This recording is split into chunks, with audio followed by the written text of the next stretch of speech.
Hello and welcome back to another episode of Modular Modcast. My name is Tim Held, and if you're watching the video, then you can see that I'm sitting in the countryside in front of a big red barn. But for those of you just listening to the audio, that was perfect timing. There's a thunderstorm going on. There's birds chirping. I think my uncle's back there playing some sort of flute. I don't know if the mic's picking that up or not. Anyways, I'm over here helping out with my mom. If you've been listening to the show for the last 6 months or so, you know she's had some medical issues. She's on the mend. She's doing much better, but she still needs help. So I'm giving my dad some assistance so he can get some rest, so I can help out with my mom. Anyways, I thought I would show you around this beautiful property, share some field recordings with you from the property. But it started raining once I got set up, and it never rains here. It's like super dry out here, and literally once I got the stuff set up, it started raining. So you can't see it right now, but above the camera is a beautiful Estee Lauder American flag umbrella. This week we have Andrew Morelli from Steady State Fate on the show. Andrew hasn't been on the show for like 4 years, and that's way too long. But I feel like we had a really, really good conversation, and I hope you enjoy it, and we'll be getting to that in a moment. Oh, that was a really, really good one. I should probably, process that through the modular system, right? Okay, focus. I have to finish this intro. Speaking of focus, Andrew and I do talk about us both having ADHD at the end of the show, and that was nice. He actually gave me some good insights. And lastly, I want to say thank you to everybody who supports PodMod on Patreon. It means the world to me, and I could not do the show without it. And actually, because of the Patreon, I am able to work from my parents' house and do this here so I can help my mom and still get my work done. So thank you if you're a Patreon supporter, because you have helped make this happen. If it wasn't for Patreon, you wouldn't be hearing the thunder on this week's episode. Anyways, if you'd like to support the show, head on over to patreon.com/modularmodcast. So I'm going to roll some video that I took around the property here and share some of the beautiful sights with you while we check out this week's featured artist, Hannibal Rex. The song is called Slight House. I haven't listened to it yet, so I'm really excited to see how it plays with beautiful scenery, because it could be a really dark, doomy patch, which could be really interesting, or it might be just beautiful ambient music, which would be interesting, or who knows what it's going to be. But I did that on purpose. I didn't listen to it knowing I was going to do this, so I'm really excited for the edit. I don't want to stop filming because of all the awesome thunder here, but I should probably start yammering at some point and get into this episode.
This week's episode is brought to you, as always, by Patchworks Seattle. And they have some exciting news. They have the new Korg ARP 2600 semi-modular synthesizer that has been modernized in the newest 2600M model with features like MIDI, a smaller form factor, and a re-engineered lush spring reverb. And that is available at Patchworks. And something else about Patchworks that I have utilized many times is it is a great place to bring in your vintage synthesizers and music gear on consignment, or you can do some trade for store credit. Patchworks is located in the heart of the Wallingford neighborhood in Seattle. You can stop by the showroom to play vintage synthesizers and shop new and used gear. Also has a ton of live events, from in-store showroom sessions with local artists to in-depth workshops and classes. And here's another cool piece of information. If you are shopping online at Patchworks, free shipping for orders over $75. And then one last thing, they are updating their showroom hours. So Patchworks will be now open Thursday, Friday, and Saturday from noon to 7 p.m. and Sunday from noon to 6 p.m. So it will be closed Monday through Wednesday. Once again, that's patchworks.com, Patchwerks. All right. We have Andrew Morelli on the show from Steady State Fate. And I was thinking maybe has anybody ever called you Magus Morelli? If they have, I forgot. Okay, well, I want to just officially coin it here. For those listening, Magus, I think just means like wizard. I think it's just a fancy word for wizard. I like it. Yeah. So we were just chatting a little bit before we started recording, and you were last on the show April 29th, 2019, episode 53. So it's been way too long. I think the pandemic just threw everything into weirdness. And It did, yeah, for but sure. I keep seeing our good buddy, our mutual friend, Div Kid Ben's face keep popping up on YouTube and Instagram with all sorts of your modules, and you've released quite a few modules since we last talked. I think when you were on, the stereo dipole filter was the new thing. So yeah, there's been a lot happening since then. But I was going to just ask you. I know it's a long period of time, but just whatever pops into your mind, what you been up to since the last time we chatted? Wow. Yeah, man, let me think about all the modules that came out after that. The vortices. Yep. The auto dub, which is a little send return. I think random step. Random step wasn't out yet, right? Someone did with Ben. Mm-hmm. The Ultra Kick, Zephyr, and recently is the Ultra Perk. Mm-hmm. And I think just like an expander, the mutes expander for the vortices. I thought there was another oscillator. Did you do? Is Zephyr the 0 point oscillator? Yeah, the 0 point. After? Yeah, that's I the think one. I think that was after the dipole. Yeah, wow. Yeah. Yeah, so we've got been over 4 years. And you just mentioned you moved studios. Did you move houses? Are you still you're in New York, yeah? No, yeah, I'm in New York. No, I mean, my daughter, she was like 2 when we did the last podcast. We turned that room into her playroom, so I moved the whole studio upstairs. Yeah, to the 3rd floor. Yeah, right on. I have moved from my apartment in Seattle, where we first chatted, to a house in Tacoma that my wife and I bought last year, year before last. It's going on a year and a half. So yeah, I've got my own full room upstairs for my studio, and you can see behind me, I just put this wall synth stand up, and I got my Summit sitting on it. I got to get a few more. Very nice. My wife came home and she's just like, "What are you doing now?" And I was like, "I'm trying to set up my studio. So when I switch modes from, recording podcasts, making demos, or, creating my own music, I don't have to tear down and set up. And it's like, where didn't you do that just recently? I'm like, it's a constant process. It'll never stop. So like, Yeah, and I yeah. I kind of was moving enjoy stuff it, but around. I see you got some guitars. What kind of guitars you got there up on the wall? Is that this is the Um, far one? Is that like a Strat or something? Or that's a Strat. Yeah, this is some no name brand acoustic, and this is a Jaguar bass. It's my girlfriend's bass. Okay, right on, right on. I just got a new Cordoba acoustic electric nylon string guitar, which I've never been a fan of acoustic electric guitars. I don't really like steel string acoustic guitars too much. But this one, it just sounds good plugged in and unplugged, and it's a thin body and it still sounds like an acoustic, which I think is pretty cool. Hmm. Yeah. So do you play much guitar? Not really. No, Yeah. my Like girlfriend were does. okay. Yeah, yeah. That guitar doesn't really get much use, but it's there for when we need it. Yeah. Right on.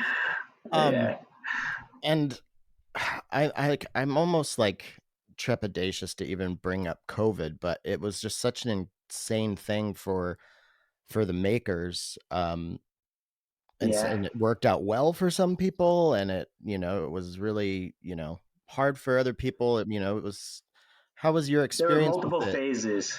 There were Right, multiple yeah. phases.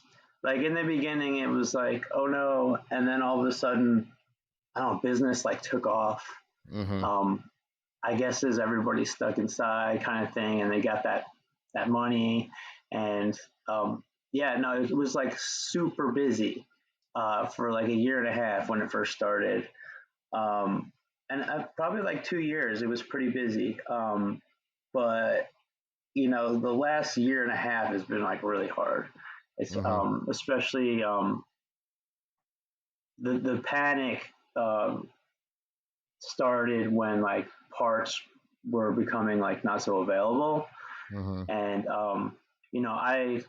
I manufacture all my modules at home here, so I needed parts and I needed to make sure that I had parts, and there were some modules where I couldn't get parts, and so it just started me like buying as much parts as I could, on credit, and just hoarding parts, and then having parts that I didn't really wasn't really using, but just everything I was designing was like meant to fit with what I had.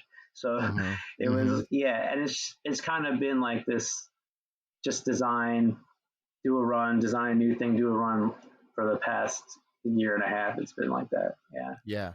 And did I just see recently the quantum rainbow is like kind of back in like was Yeah. that it? Was that a Yeah. parts thing where like you couldn't manufacture them Yeah. anymore? And Yeah. I just didn't have enough parts for everything. A lot of the modules I make like use a lot of parts Mhm. because they're just like composite, like built in, basically built in single function modules, like into like the Ultra Kick, for instance. It's a lot of Mhm. different modules, kind of, you could think of it that way, that's built in. So um, it's just like a matter of, oh, if I'm going to make 100 of these, like I can't really make those until I get more parts, and I have a lot of parts on back order.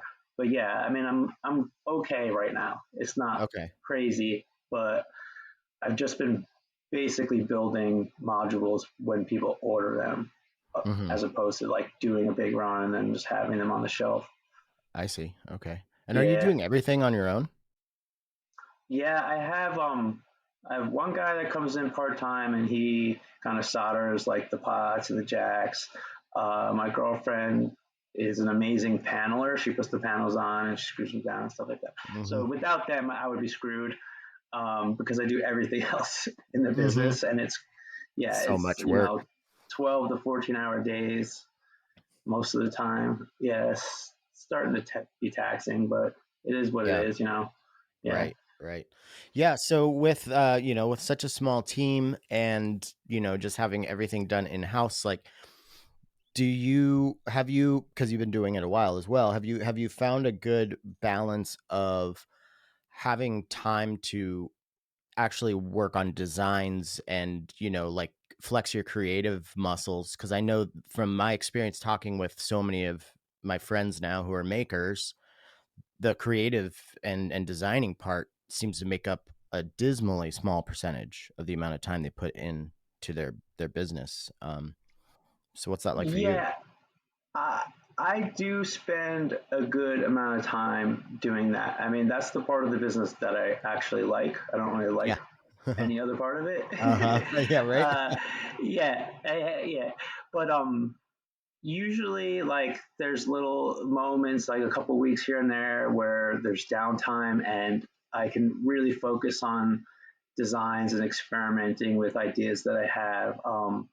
But a lot of time, like when I'm like running boards on the pick and place machine, I try to run over the computer and like work on stuff. I'm running Hmm. back and forth, just kind of doing three things at once. Uh, but I'm also doing designs for Sputnik Modular, so I have a lot going on between like SSF designs and designs. So I'd say like it's probably about 30% of the time. Oh, that's good. If Yeah.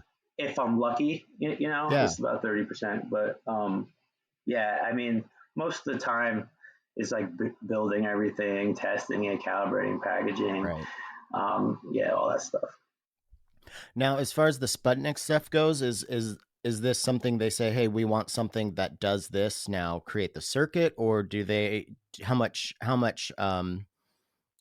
of your creativity goes into like the actual function of the modules?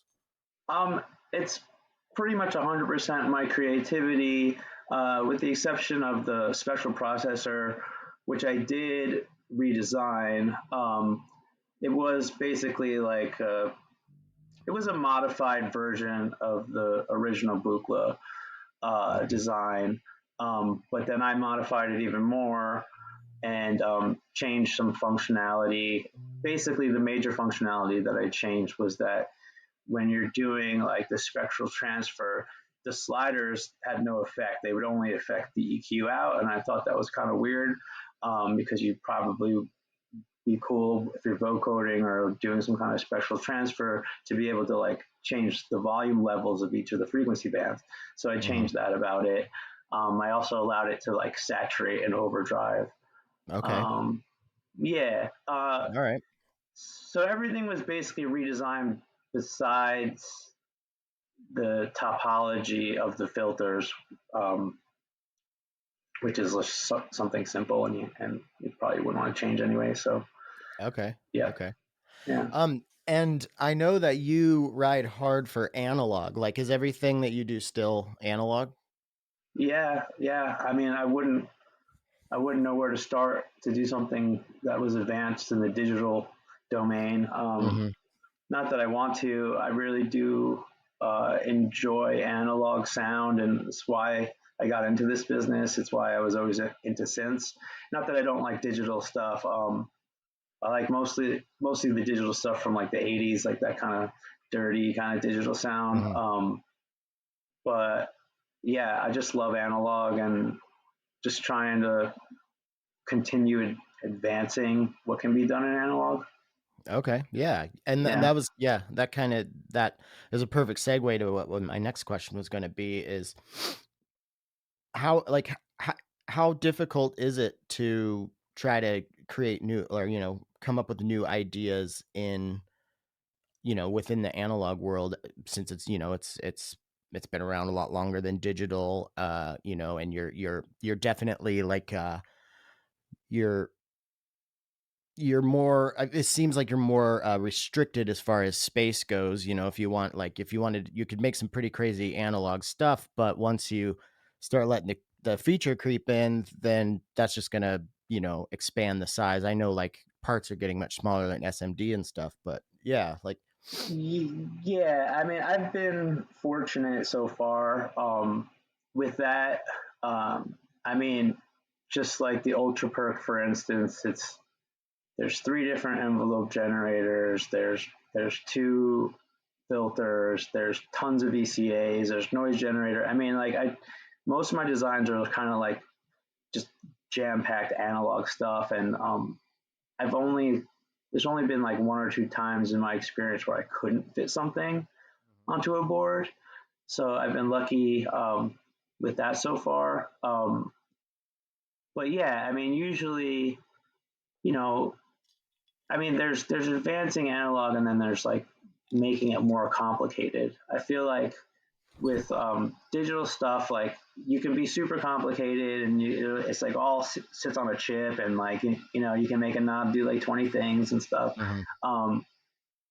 So I think in analog it's a little different, where you're just trying to, if it has so many pieces, you just need to hone that in and like make everything work together without going crazy, because things can Yeah. get crazy with analog. Yeah. Yeah.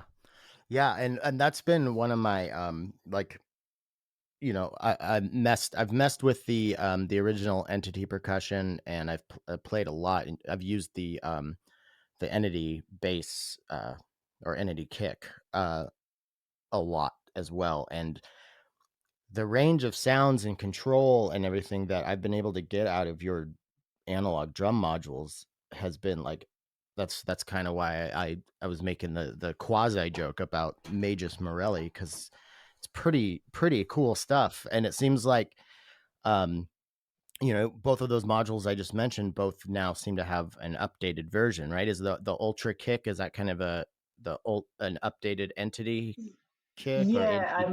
mean, I would consider it different. Okay. It's more kick focused, whereas the original bass drum synth was it was more of like a synth voice that you could take into many different directions. Mm-hmm.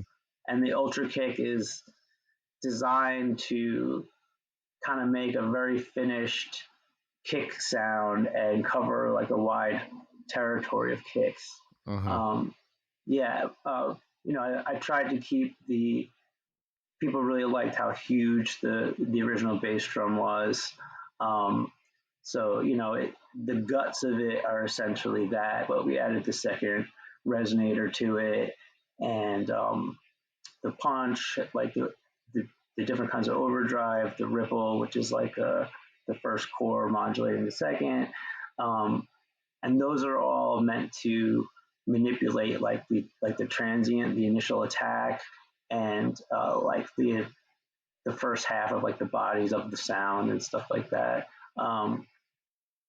The percussion, the new perk is more like the original, Mm-hmm. with again an added resonator and different filtering modes, and um, change the ranges of the envelopes and stuff like that, just so it's more playable live. Mm-hmm. Yeah. Is the resonator part of that like external signal processing? Because that Yeah. was like, So when I saw that was like, ooh, because anything that can be used to process other sounds, I'm automatically like perked up. No pun intended.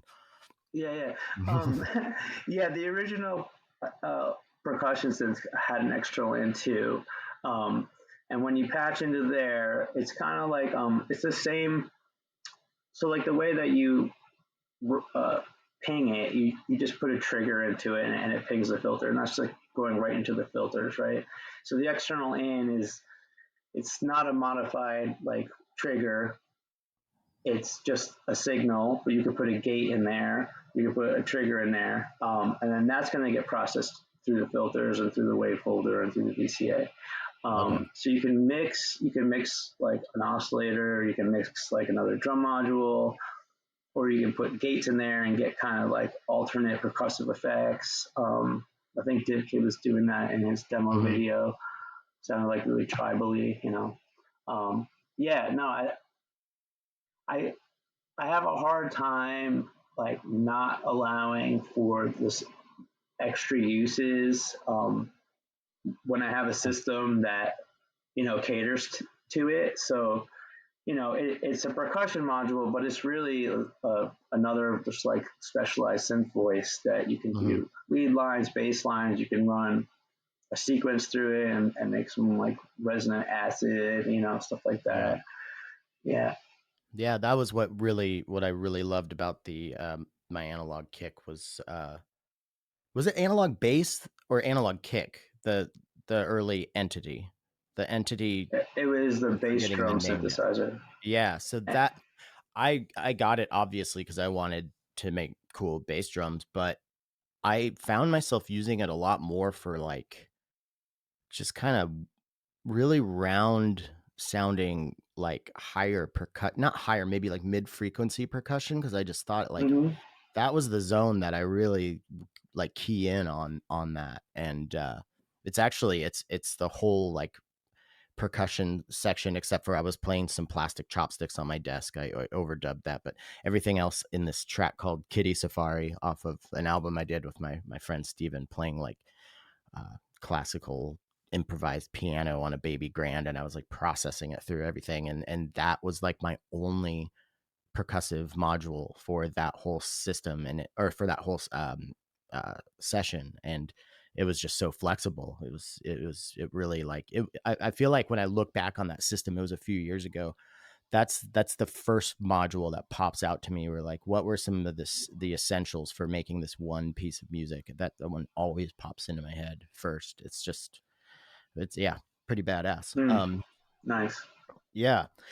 So I'm also curious, like, okay, so you have this time to put towards design, and I don't want to be the where do your ideas come from, but I'm curious, like, how much time do you spend patching, either for fun or for, just to kind of research or, development, like, and is there a, se- a separation between that kind of approach that you have to modular? Um, I mean, the past few years, I've definitely spent more time just patching as an experiment for design. Um, but up until recently, I started to bring the system into the house and start like bringing my friends in because they all know what I do, but like they don't use modular synths, like a lot of Uh-huh. my friends. Not many people around here do. It's just weird. Yeah, But what part of New York are you in, right? I forgot. the Hudson Valley, Hudson Valley, um, okay. yeah, Ulster County. It's Is not. that It's so like an north of the hour, city? hour and 40 minutes north of the city. Yeah, by the Okay, Hudson okay, River. Yeah. cool. So I started bringing them in and showing them what I do, and they're like, what the fuck Yeah. is, you know?"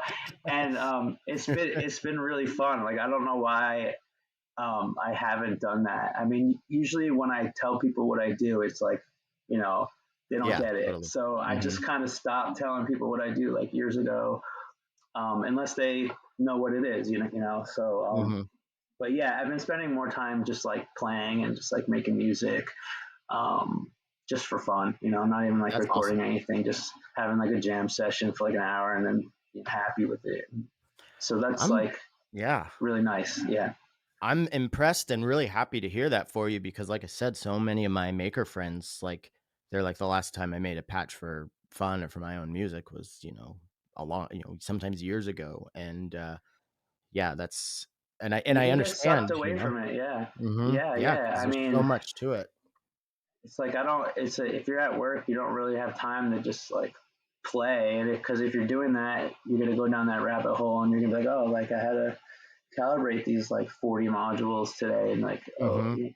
I didn't, Right? So Yeah, yeah. yeah. Yeah, it's funny to try like with like my friends or my wife or anything like I'm like, man, I just wish I had more time to like actually play my instruments. And they're like, that's what you do for your job. You're in your studio literally all day. And I'm like, yeah, but I'm, recording podcasts, which I love, editing podcasts, or I'm a lot of the time I'm wrapping my head around a module that somebody has sent me who's, basically hired me to represent or present this module to the public. And I want to make sure I'm doing it justice. So, like, sure, I'm patching for hours a day, but it's not like, and it's still fun. This is not a complaint. It's just, it's like it is hard to find to just set up that time and that workflow to be able to kind of go back and forth. Yeah. Yeah. Yeah. Yeah. For sure. Been trying to wake up a little extra early in the morning and come in and at least like play I got a Roland V drum kit. So at least just like trying to get my drum chops back because I haven't had a drum set in over 20 years. Just to get a little movement in the morning, get the blood flowing and get a little Hmm. practice in. But that's even Yeah. dangerous because sometimes I set an alarm for like, or a stopwatch for like 30 minutes and then it goes off and I'm like, okay, I'll set another one for just 10 more minutes. And then that goes off and I just keep hitting reset. And the next thing I know, it's like, okay, I can't be drumming for 2 hours every morning because that's not the point of this exercise, Hmm. Yeah. uh, and then, so kind of in the same thread of, I imagine there's a lot of, as far as like where your ideas come from or the seed for ideas for new modules or anything, or how much of that comes from the patching process and you're looking around and you want to do something very specific and you're like, oh, well, I need to either use 4 modules to do that, or I don't have a way to do that. Like, is that where I feel like that's where a lot of my other friends that I've talked to who design, that's where a lot of their ideas come from. Yeah. Yeah. I definitely, that's definitely part of it. A lot of it is just kind of ideas that come into my head. Mm-hmm. Um, something novel that like maybe I want to try out. And it's easy to like patch up certain functions like that and like test them out and see if they make a cool module or something like that. But yeah, I mean, it's it's great when you're patching in a small system and you're like, oh, like I need something that does this. You know what Mm-hmm. I mean? Yeah, yeah. Yeah. That's a This week's episode of Podular Modcast is brought to you by Novation and their flagship synthesizer, the Summit. I've been using the Summit a lot to create samples to put into my stereo-triggered sampler from 4MS, as well as just playing keys. It is a lot of fun, it's super easy to use, it's very deep but not at all intimidating, very navigable. It also has been very inspirational for me as far as writing new music. So, if you would like to check this out, please visit the show description and click the link. And once again, thank you to Novation for their support of Podular Modcast. So I feel like I mean, you have a wide variety of module types or functions. I'm curious, like, is there any like particular module function that you have wanted to try to take on but just haven't maybe had the time or the right idea for or anything like that? yeah. I've been mulling over ideas for delay modules Mm-hmm. um, that I never did. Um, like a complex oscillator, which I feel like I really think the market is way too saturated with oscillators now.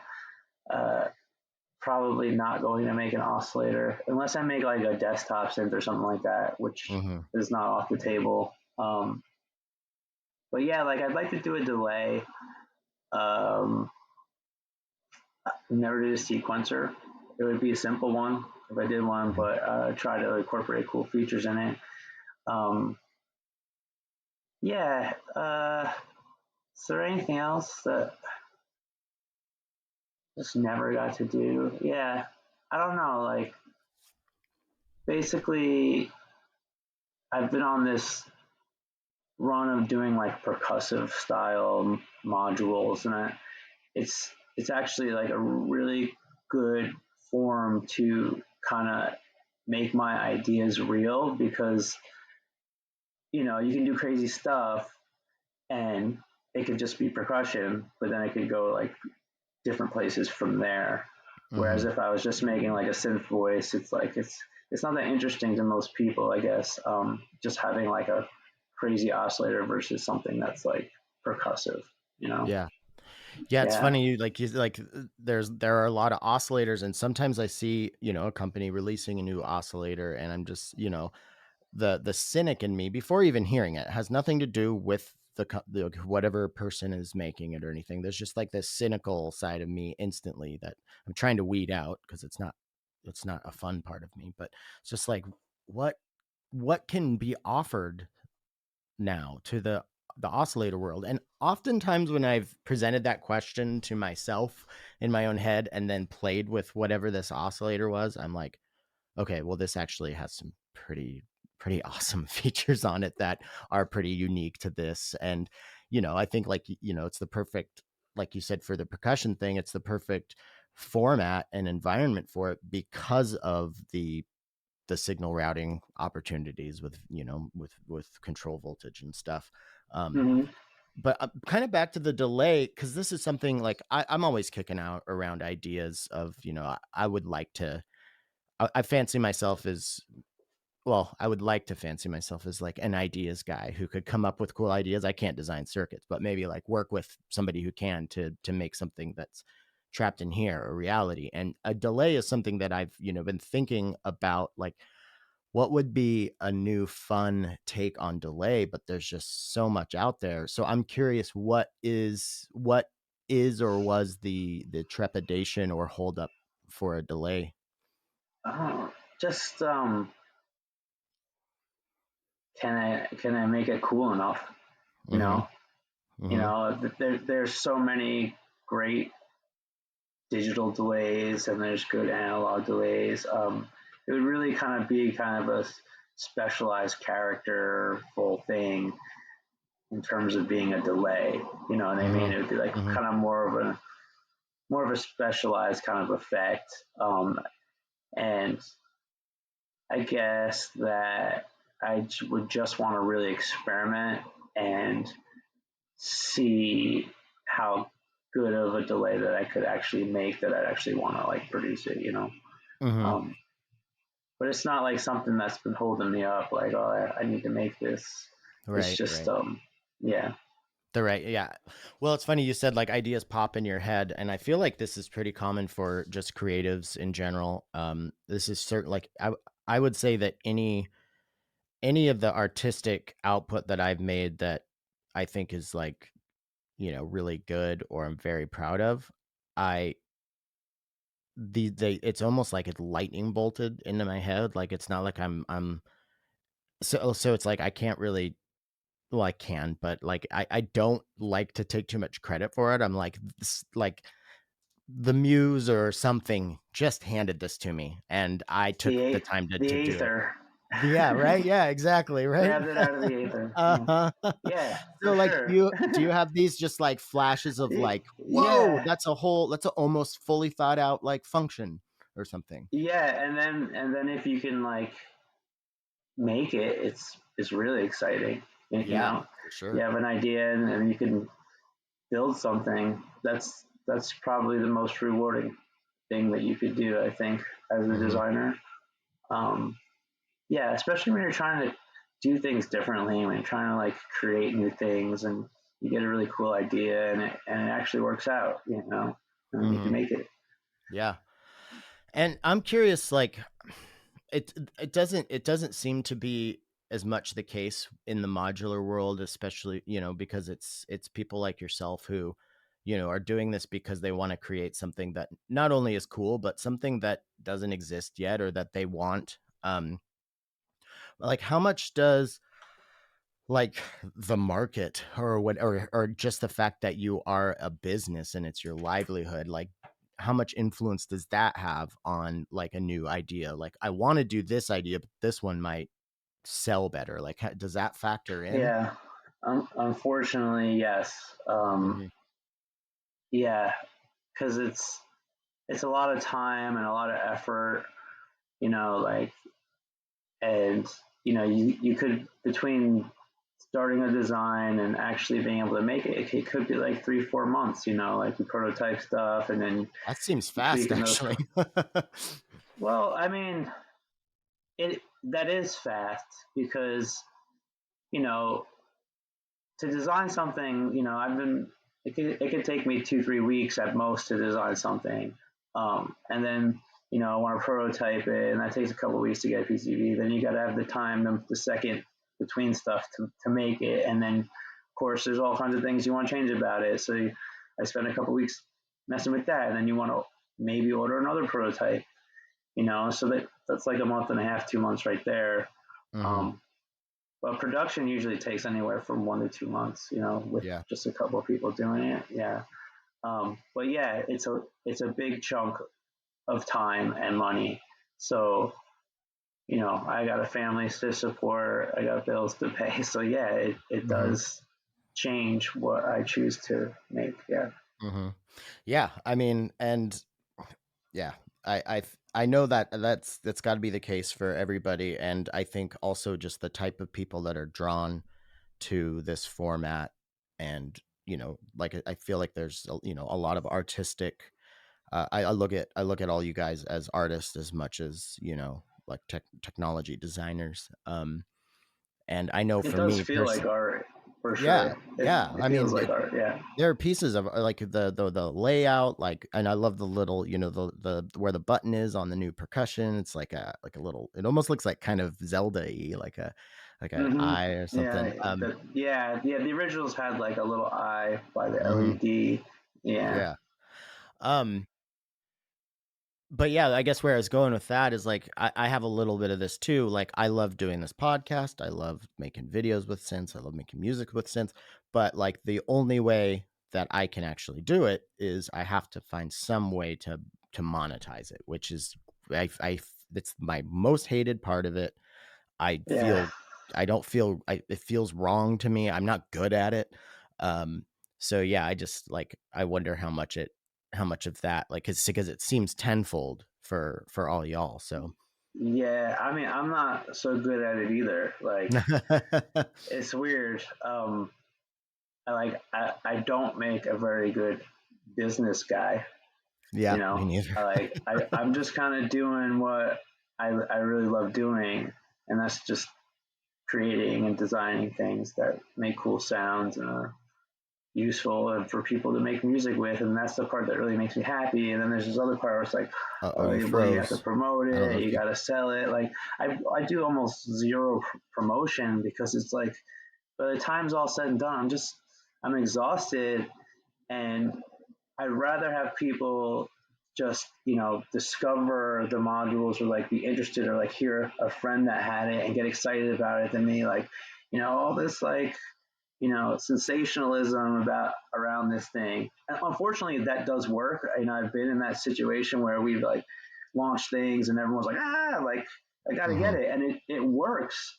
But it the experience of all of it it's overwhelming to me. Like I Mhm. just I'm not built for that kind of thing. I think it's just not Yeah, like totally. yeah, yeah, Yeah, it's a weird thing to try to merge your passion and your livelihood.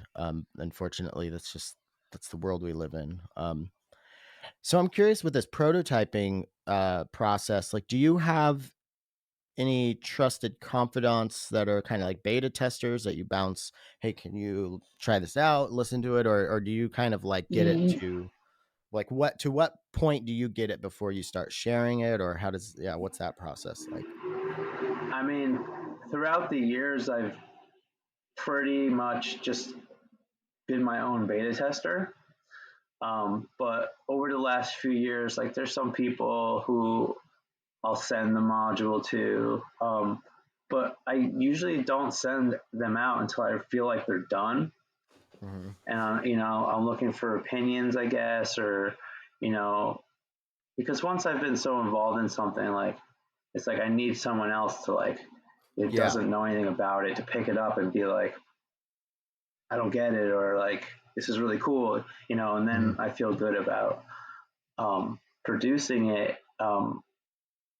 Unfortunately, there are times when you feel like it's just not good and you got to like start over, you know? Yeah. Yeah, and it's like it's really defeating when you've come that far because you start getting anxious. You need to make money, and like now's the time that people are buying stuff. Christmas is around the Right. corner. Like taking advantage of all those times of the years. Like it's big. It's like like this time of the year, things are starting to die down. Like people are going out, they're not thinking Mm-hmm. about spending money on modular stuff, you know. So yeah, there's just anxiety with all that and pressure, pressure. Definitely. Yeah. Yeah. Yeah, I mean, it was something that like before I got to the situation that I'm in with the podcast and everything, like I would listen to other podcasts with either musicians or comedians who would be like very successful and have way more money than I probably will ever make in my life. But they would all talk, I've heard a lot of people talking about how nervous they were that it could just all disappear. And I used to be like, how could they think that? But I feel like when you are your own entity, you are your, your livelihood is your business. Like it's a constant hustle. And yeah, so how, like you mentioned this anxiety and stuff, like since you've been doing it a while, have you found good methods to like counter that or balance that, or is that just kind of, have you been able to reduce it from the earlier years or? Yeah, I mean, it's been a mess. I mean, I feel like I've I've calmed down a lot over like the last year, I would say. I think I was under a lot of stress. It was really it was really difficult, just constantly worrying and things going wrong, you know, because you're worrying and you're not paying attention, and Yeah. you know, like wrecking whole runs of modules and having to Hmm. fix it. It's just like, yeah, staying calm about it and just knowing that it will get done. You know, there's no one like knocking on your door, like telling you, come on, come on. You know, Right, like all right. the dealers, like they understand, like if I have to make a bunch of modules, then it might take me like a week or two to ship, and none of them give me any problem about that, and like I really appreciate that. I think they understand like my situation. Um, but yeah, I've just been like going for a run every morning, you know, being outside. Just, you know, I used to feel like, oh, like I have to get back in the office. I have to get back in the office, and like I don't feel that way. I haven't been feeling that way, and it feels a lot better. Because there were some moments the past couple of years where I, you know, said to myself like, this isn't living. Like this is like destroying me Hmm. Hmm. mentally. Yeah, Yeah, yeah, absolutely. yeah, Yeah, I know how that goes from my own, what I'm doing with my own life, but like I'm not doing, it's at such a less scale. So like it's something that I think about a lot. Because mental health and anxiety and depression management has been, something that's been um a constant in my life, and I feel like I'm finally to a point where I've got a pretty good hold on it, but it's taken me a really long time to get into the practices that help that and try to cut out the bad habits. But I find that most of the things that wing me or can bring me down or anything are usually of my own design, or like it's from the stressing, over stressing, and then over worrying, and then mistakes can come in there, or I also have ADHD, and I just found that out like in the last year and a half, 2 years. I do too. Yeah, yeah. So like Yeah, before I had that answer, like things would just pile up, and I would see this giant pile, and it would be so big that I would be like, it's insurmountable. I can't. So like yeah, the avoidance thing has gone down a lot, and yeah, just learning more. And I imagine going through this cycle that you just explained. Um, you do. It's not your first rodeo. Like you've made modules and you've sent them to dealers, and you know how this goes, and you don't know every uh you know snafu that's gonna pop up, but you know that they do, and mhm, you've gotten through it historically, so I feel like that is also yeah, something that can help with that.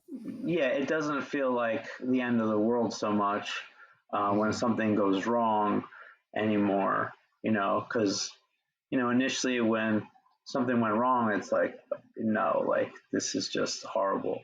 And now it's like I'm number one, I'm more careful because in I'm more careful not to make silly mistakes like not connecting a part right when I'm doing a schematic because I'm like doing 20 things at once, triple checking things, so learn how to avoid those issues. But, now when there's a problem, it's like, all right, put that to the side.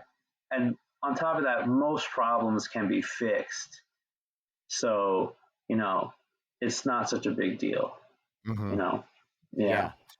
Yeah, that was I worked I was I've worked with After Later Audio over the past few years, and it was kind of nerve-wracking at first because I don't know much about, the actual like building side and all of that.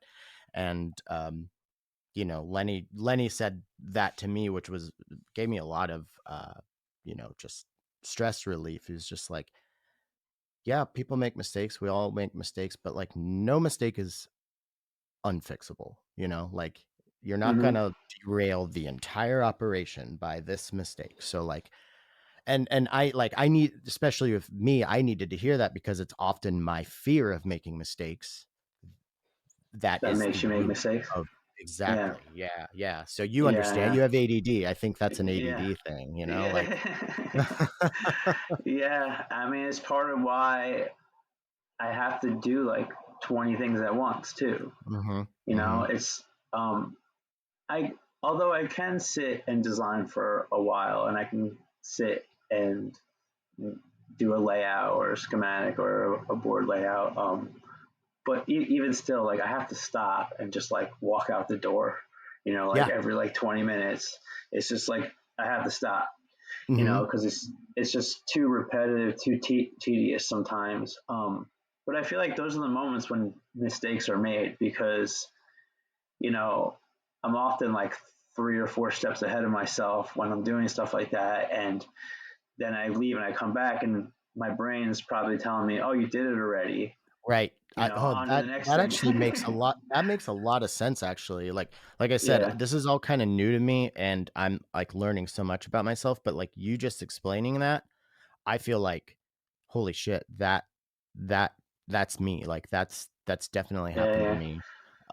Something else with the like, I never even noticed I did this until like I was, like talking with my doctor and going through all the testing and everything and questionnaires. And yeah, if I'm in a social setting and we're all hanging out in one room, like every 20-30 minutes, I got to just like do a lap or just go outside on the patio for a second. And I don't do yeah, anything, and I don't, and at the moment when I do it, like I said, I didn't even realize I was doing it. I don't feel like I gotta get, oh, it's not a stress thing. Oh, I gotta get out of here, or oh, I can't do that. There's real almost no conscious thought to it. It's just something I do. yeah. I And do that too. yeah, it's just, Yeah, I yeah, I got to keep moving around. A lot of times, it's kind of like I think part of it's like I need a break, but also part of it's like I want to see what's going on over here. I want to see what's yeah, going on over yeah, there. yeah, yeah, Yeah, yeah. yeah, Like since I started playing guitar at 12, I have walked around with a guitar around my neck, like just plinking and playing. And it's something I don't think about. And it's like almost like a security blanket. I can have full present conversations with people and sit there and listen to them and just like, usually like, noodling on something I'm working out in my head, or practicing something that I, want to get more proficient at. But I'm still there and listening. But from their perspective, I'm half listening because I'm sitting there plinking on a guitar. And that's been something that that's kind of come to my half attention, is listening. like, well, no, Yeah. I'm full listening, but I appear to be half listening. And Oh, that right, right, is, right, right. Yeah, that it's like, whenever I go anywhere, I bring some sort of synth setup, my field recorder, a guitar, some pads of paper, some pens, and like I have to bring stuff with me, and I want to be constantly like, if I need a break from the modular, then my break isn't going outside and relaxing, it's going and picking up the guitar and walking around with a guitar on me. Or if I need a break from the guitar, I'll go and start editing a video. It's like I I just need to be doing, and I think that's something I Yeah, need to like work on, because the doing, I think, is just like there's something about there's something uncomfortable about the sitting, and that is something that should be explored, maybe, I don't yeah, know. yeah. I don't know. It's a little bit different for me because I feel like in my younger years, I kind of felt a little too lazy and I Yeah, me was too. Yeah, sitting a yeah. little too much. But I had like all these ideas and all these things I wanted to do, and I felt like I'm not doing anything, like I'm not accomplishing anything, which is a big reason why electronics was like awesome for me because you know, I loved audio, I loved synthesizers. So like being able to like make something that could make sound and actually, do something and accomplish it, like that was huge for me. Mhm, And like now it's like I can't not be busy now. mhm. Like I sit at night, like after work is done, after everyone's in bed, and like that's when I sit. And but like I like need to be doing things like all the time. Like even on the Mhm. weekends, I need to be like fixing things around the house, cleaning Yep, stuff up, totally.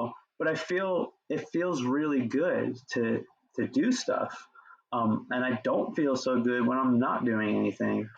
Same thing here. Yeah, and actually that this whole thing of me like needing this is kind of a later in life, and I think it's also because, I take medication that helps me focus and motivates me, because before I had the diagnosis and the medication, um I would I would have the same, like I would want to watch TV all day or just play a video game all day, but all these ideas of this creative stuff that I would have would be piling up, and then I would start, getting anxiety or guilt or, self-flagellation for not making it happen and not taking the time, but I literally like couldn't bring myself to do it. Um Hmm. so now, but yeah, Yeah, now it's you're like like paralyzed, right? You're paralyzed. ex- totally 100% Yeah, paralyzed. Yeah. yeah, And yeah. now I think it's also because, I have a passion that I love, with the podcast and modular synthesis. I've made so many amazing friends and got to meet so many amazing people and work with people on different projects and stuff. Like I finally have like a pretty what's the word? Just like a pretty active stream I can hop in at any time to get something going, when before it was kind of like, well, I want to make an album, but like I have to write every part, and I have to record every part, and then I have to Hmm. mix it, and then I have to convince people to listen to it. How the fuck do and like, Yeah, it's too so much. yes, just too much. Yeah. Yeah, Were you diagnosed early or later yeah, in life? yeah. Oh, yeah. When I was like when I was 13, maybe Okay. I was Okay. diagnosed. Yeah, yeah. I mean, I was all over the place when I was younger. Um, but kind of just like functioning like seasonal affective disorder, ADD kind of kid, you know what I Mm-hmm. mean? And like spazzy and just doing random things and changing everything about what I do and like what I wear and but it was like Yep. I felt it fit me though. I mean, it Yeah. just it worked for Yeah. me and it wasn't really a problem for me. Like maybe academically in high school it was a problem. I didn't want to be in school. I wanted to party. I wanted to do fun Yeah. things, Yeah. I want to Yeah. be with like friends that I met in other towns and stuff like that. I thought that was so cool because and we had all these friends. Well, yeah, Like I we just feed wanted to off the be with novel those too. people. Hmm. Yeah, yeah, Yeah. yeah. And Yeah, now I it's have the like, same kind of yeah, thing. yeah, and yeah, it's like staying busy. It kind of works for me now. Hmm. And I get up really early in the morning, so I get a lot of sun like all year round. So I don't really get depressed anymore. But the anxiety of work has like crippled me at times pretty severely. Hmm. Um, yeah, for sure. I'm trying to avoid that now as much as possible. Yeah, it's funny you mentioned the switching up the way you did things. Like that's I mean, my studio is a perfect case. But we play this, cornhole, the game where you throw the bags into the hole in the Yeah. board. Yeah, We we play play that that too. quite Yeah. a bit. Yeah, in the yard, and my wife's really good at it, and like I'm decent at it. But we were playing. We the first nice day this year, we brought out the boards and we're playing, and I just all of a sudden realized like I switch where I'm standing and I switch my approach like every time I'm throwing the bags because like I'm not making it in, so I got to switch it up. And I'm watching my wife and how good she is, and I'm like, she's in the exact same spot every time, and I'm like, oh, I need to just stand in the same spot and my game improved like a lot. Hmm. And I was like, Yeah, well, that yeah, makes a whole lot of like, and it just never occurred to me, just like switch. yeah. That's been the story of my fucking life, man. Just like consistency. Yeah, yeah, yeah, yeah, yeah. Oh man. Well, we're rounding up on an hour here, and I want to make sure that I give you enough time to talk about anything about the new modules that you're hoping to share or get out there or yeah. So if there's Yeah. anything we haven't covered. Oh, we didn't talk about the steady state gate. Oh yeah, I did want to talk about that. Is Yeah. that use Vactrals like LPG No, it stuff or doesn't. okay. No. Um, it's not like a one to one of what a actual low pass gate would be either. Hmm. It's really designed to make like plucky sounds, like very acoustically plucky sounds, and it has some available options, different ways to use it that are more reminiscent of like a low pass gate, with actual gate length affecting the Hmm. sound. But yeah, I really, I really wanted to make kind of a low pass gate kind of effect, um, and I feel like low pass gates are kind of boring within themselves, to the point where you can just like have 20 of them and scrutinize over which one's better, kind of a thing. Hmm. Whereas, like, for me, I never really put one in my system before, but having like different kinds of filtering available, being able to use it as a filter, having resonance, having like saturation and the different resonance, the chaos mode and the wave folder, you know, to me really opened up the usefulness and the possibilities and the character of what a low pass gate could be. So Yeah. that's the direction I went with that. Yeah. I'm glad that you brought that up because that was on my mental list of things I wanted to talk to you about because that's one of the modules that I've been eyeing for a bit. Like this this this is one I really want to try out. Like Mm-hmm. I have a lot of stuff. I get sent stuff. I'm very lucky. I don't often buy stuff because I'm spending time wrapping my head around the stuff that I'm trying to understand to Right. tell people about and everything. And so I have a short list of things that like I want to purchase, and that one's on it. So for the reasons Cool. that you just said, because yeah, I like LPGs. I like the plucky sound, but like honestly, I I don't know much about it. Like what made me want it was the fact that you made it. I saw an LPG that SSF made, and I'm like, that's has to be interesting and cool. So yeah, I Cool. definitely want to give that one a shot. And Ben seems to really like it, and if Ben's vouching, then it's real good. Um, so Yeah. um, yeah, and is the new perk out or Yeah. is it Yeah. like Yep. okay, It's been on for about a month now. Yeah. that's right. Okay. Um, yeah. Uh, Probably overshadowed by all the super booth stuff, but I didn't. yeah.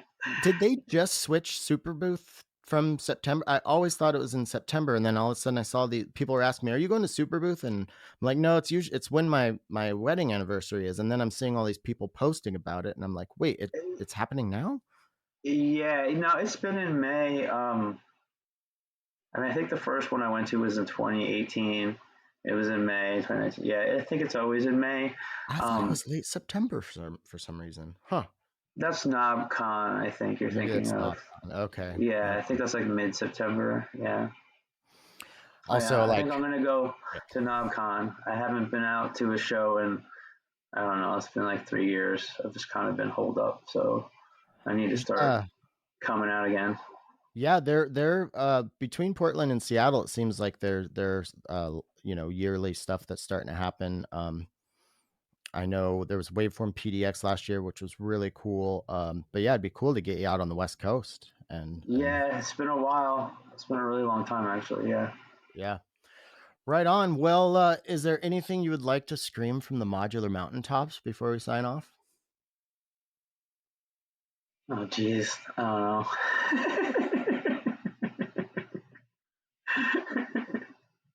Just my laugh. Yeah, there we go. I love it. I love it. Everybody has a different answer. That's a perfectly good one. Well, I really appreciate your time today. It's nice to catch up, and I don't want it For to sure. be as long between episodes for your next time. Yeah. So let's do this Yeah, sooner yeah. than later. Let's keep in touch. Yeah. Sounds Right good. on, man. Thanks All again. right, man. Yeah, thank you. All right, that's our episode. Thank you so much to Andrew the Magus Morelli for coming back to PodMod. Go check out all the links to the great Steady State Fate goodness in the show description. Also, thank you to this week's featured artist. I think a goat just went off. Thank you to this week's featured artist, Hannibal Rex. Check out the links in the show description. That one had a lot more high frequencies on it.